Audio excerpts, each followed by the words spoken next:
مشاهدينا الكرام، إليكم موعد مباراة الجزائر والرأس الأخضر في تحديد المركز الثالث من كأس أفريقيا لكرة اليد 2026. لكن قبل البدء في التفاصيل لا تنسوا الاشتراك والإعجاب بالفيديو ليصلكم كل جديد.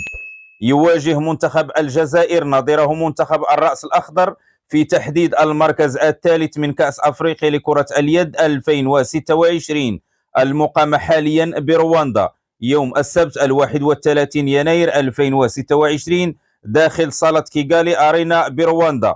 ومن المرتقب أن تنطلق مباراة الجزائر والرأس الأخضر في تمام الساعة 3 عصرا بتوقيت المغرب تونس والجزائر، الساعة 4 عصرا بتوقيت مصر، والساعة 5 مساء بتوقيت السعودية. ومن المتوقع أن تنقل مباراة الجزائر والرأس الأخضر عبر قناة التلفزيون الأرضي للجزائر وقناة اون تايم سبورت التي تمتلك حقوق بث البطولة في منطقة الشرق الأوسط وشمال إفريقيا.